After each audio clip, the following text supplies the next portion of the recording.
Hello friend, welcome to my channel Sunil Kumar XYZ। और आज हम बात करेंगे टाइट्रेशन, एसिड बेस टाइट्रेशन क्या होते हैं। तो चलिए वीडियो को स्टार्ट करते हैं। Acid base titration, acid base titration समझने से पहले हमको समझना पड़ेगा टाइट्रेशन क्या है। टाइट्रेशन टाइट्रेशन को हम एक एग्जांपल समझते हैं। मान लीजिए मार्केट जाते हैं आप और आपको आलू लेना है और दुकानदार के पास आप गए, आपने कहा कि भैया हमें 5 किलो आलू दे दीजिए। तो दुकानदार ने एक पॉलीथीन उठाया और आलू लिया, 1 2 3 4 ऐसे गिन करके पॉलीथीन में दिया, भरा और आपको दे दिया। तो क्या आप मानेंगे 5 किलो आलू है? कभी नहीं मानेंगे, क्योंकि भाई वो 5 किलो से ज़्यादा भी हो सकता है, 5 किलो से कम भी हो सकता है।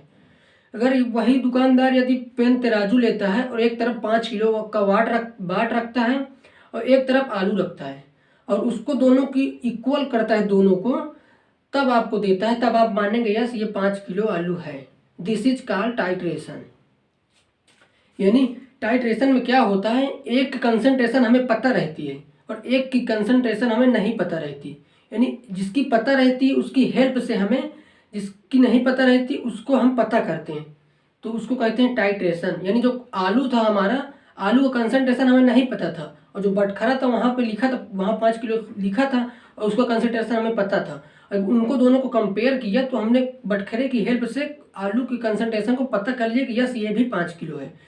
तो टाइट्रेशन में क्या होता है, ये कोई मान लीजिए सब्सटेंस है जिसकी क्वांटिटी नोन है, ये कोई दूसरा सब्सटेंस है जिसकी क्वांटिटी अननोन है।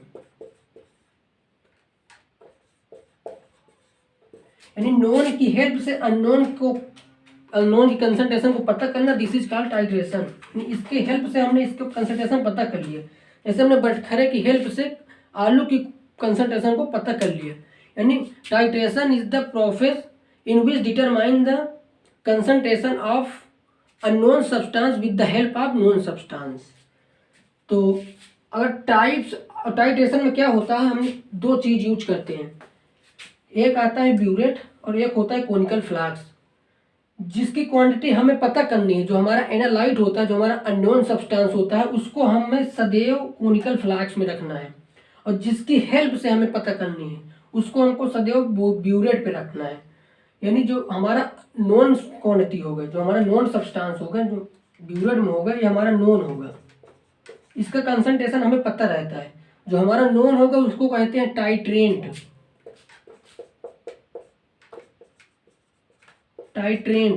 और जो हमारा अननोन सब्सटेंस होगा, जो हमारा कोनिकल फ्लास्क में होगा, ये हमारा अननोन होगा, इसको बोलते हैं टाइट्रेंट। आप ऐसे याद कर सकते हैं, इसके लास्ट में आता है टी यानी टॉप और इसके लास्ट में आता है डी यानी डाउन। जो टॉप पे रहेगा वो नॉन रहेगा और जो डाउन रहेगा वो अननोन रहेगा। जिसकी हेल्प से हमें पता करना है उसको हम ब्यूरेट में रखेंगे यानी टाइट्रेंट में, और जिसको हमको पता करना है वो हमारा टाइट्रेंट होगा। तो अगर acid base titration, types of titration की बात किया जाए तो जैसा हमारा टाइट्रेंट और टाइट्रेंट का नेचर होगा, जैसा हमारा इन दोनों का रिएक्शन होगा, उसी टाइप का टाइट्रेशन होगा। जैसे हमारा अभी था एग्जांपल लिए थे आलू और बटखरा, तो हमारा टाइट्रेशन जो होगा आलू बटखरा टाइट्रेशन होगा। मान लीजिए हमारा डिडक्शन और ऑक्सीडेशन हो रहा है तो रिडॉक्स टाइट्रेशन हो जाएगा। मान लीजिए हमारा इसमें कॉम्प्लेक्स बन रहा है, साल्ट बन रहा है, तो हमारा वहाँ कॉम्प्लेक्सोमेट्री टाइट्रेशन हो जाएगा। मान लीजिए हमारा यहाँ पे एसिड है, एक बेस है, तो हमारा एसिड और बेस टाइट्रेशन हो जाएगा। तो आपको टाइट्रेशन तो क्लियर हो चुका होगा, टाइट्रेशन किसे कहेंगे, एसिड बेस टाइट्रेशन किसे कहेंगे।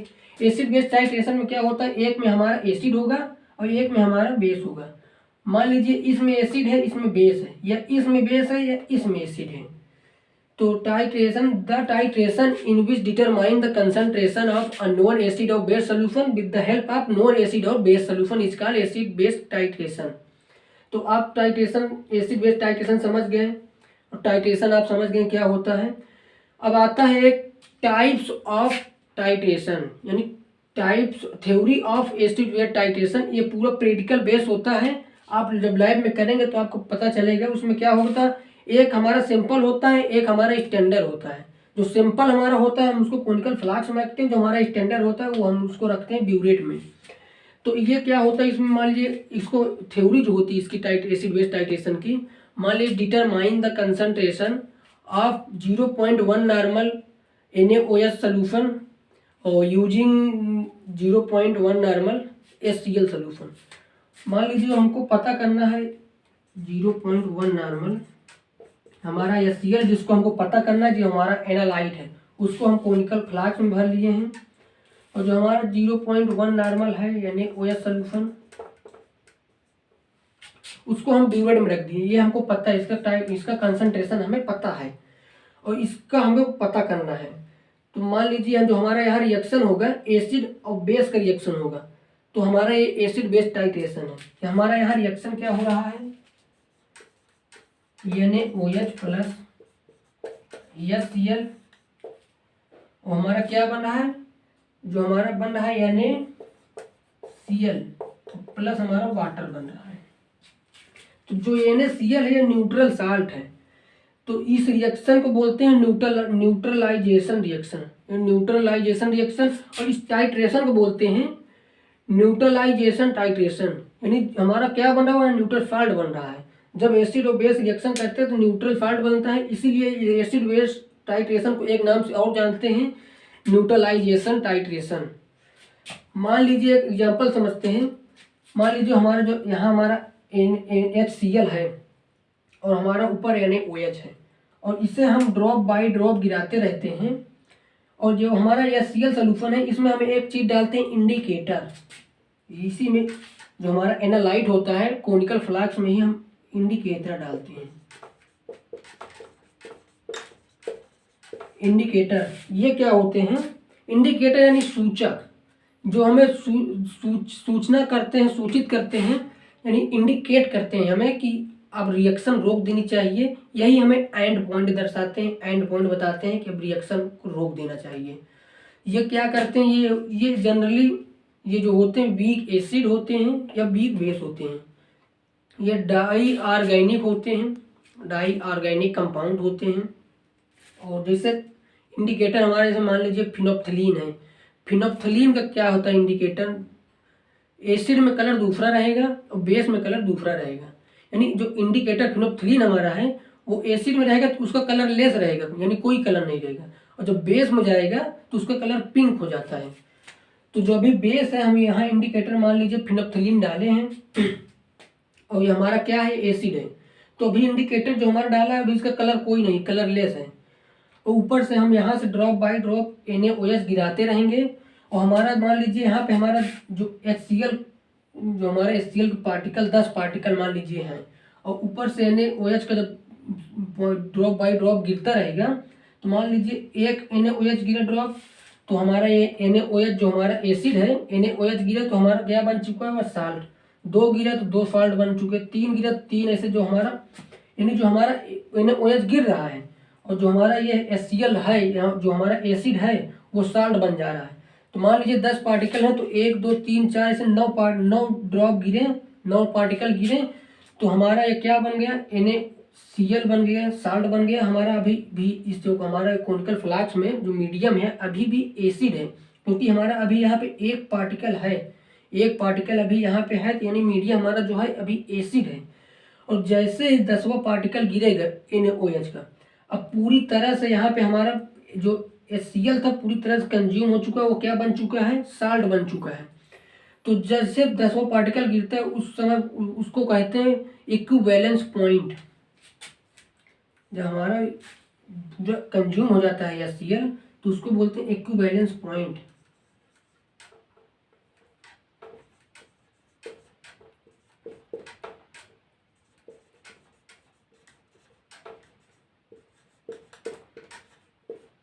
इसको कहते हैं इक्विवेलेंस पॉइंट।